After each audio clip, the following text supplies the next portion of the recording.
Alors, si on regarde bien,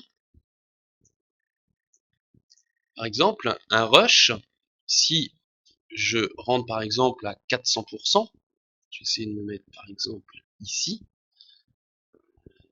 vous voyez que si je lance une lecture, on a un espèce de grain, de pixels qui bouge.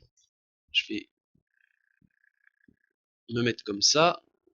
Vous voyez, on a un espèce de grain en fait. Donc c'est ce qui donne vraiment le côté vivant finalement à notre image.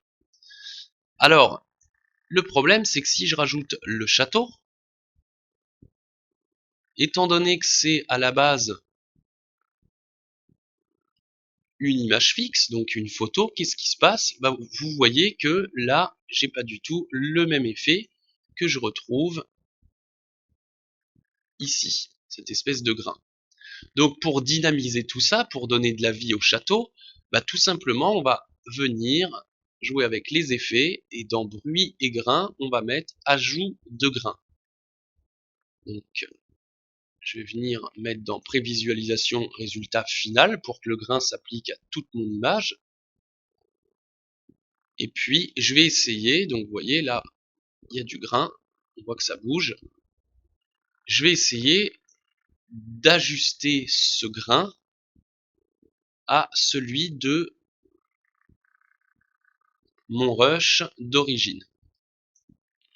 Alors pour ça, bah, on essaye de bidouiller un petit peu tout ça. Et par exemple, l'intensité, je vais la mettre à 0,2. La taille, je vais la mettre, admettons, à 0,3. Le lissage, je vais le mettre à 0,2. Et le format, je vais le mettre, allez, à 0,2. Et je regarde un petit peu ce que ça donne. Donc pour ça, j'avance. Donc je vais faire une petite prévisualisation. Alors vous allez voir que quand vous ajoutez du grain, du coup ça va mettre beaucoup plus de temps à calculer. Donc je regarde sur une seconde, voilà. C'est pas trop mal, c'est peut-être un peu trop exagéré, donc je vais me mettre à 0,1. Je vais relancer une petite prévie. Et j'essaye en fait de faire ça, donc j'essaye de m'ajuster. Alors principalement moi je vais dans peaufinage. Je vais pas travailler dans couleur, application, animation. Après libre à vous de venir voir en bidouillant les différents éléments, enfin les différentes choses en fait que ça va changer. Donc je regarde et là c'est pas trop mal. Et je vais laisser tel quel dans un premier temps, et plus je vais avancer dans mon matte painting, et plus je vais venir rééquilibrer tout ça. Alors, je vais quand même faire une correction colorimétrique, donc dans du château, pour qu'il se mélange mieux à mon rush d'origine, parce qu'on voit quand même qu'il y a une espèce de problème entre euh, la colorimétrie de mon rush et la colorimétrie du château. Donc je vais prendre mon château et je vais venir jouer avec éventuellement CC tonnerre, courbe et éventuellement niveau.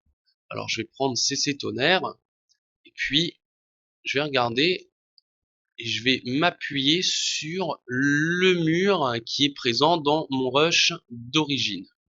Donc ce que je vais faire, c'est que je vais venir dans les midtones changer tout ça, donc je vais décocher ça, je vais prendre mes midtones et je vais venir prendre une teinte à peu près de ce mur là. Donc je vais remettre maintenant mon château et puis je vais venir repartir de l'original de la colorimétrie de ma photographie du château, donc là 100%, là à 0% et je vais essayer d'équilibrer ça par exemple à 40%. Donc on voit avant et après, et effectivement on retrouve un peu plus une teinte similaire au mur qu'on a ici sur mon rush d'origine. Puis maintenant je vais venir jouer avec les courbes. Donc, je vais essayer d'équilibrer tout ça.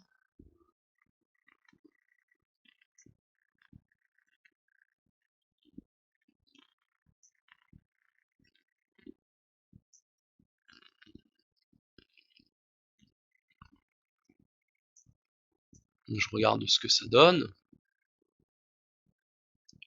Je vais éventuellement jouer avec les couleurs. Voilà. Je vais rejouer avec le par de l'original.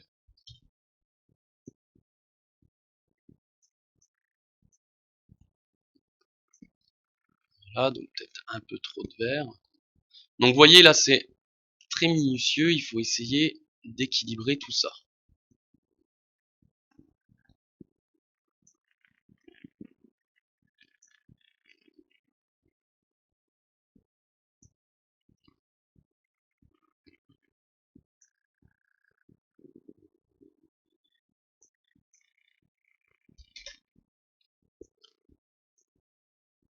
Voilà, et maintenant je vais venir rééquilibrer aussi mes points.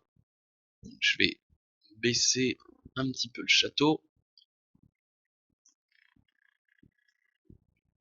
Voilà, et jouer avec l'herbe.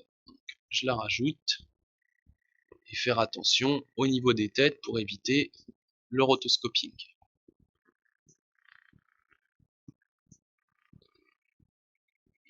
Donc vous voyez, c'est un vrai jeu de patience. Il faut vraiment donner l'illusion que le château se retrouve derrière la butte.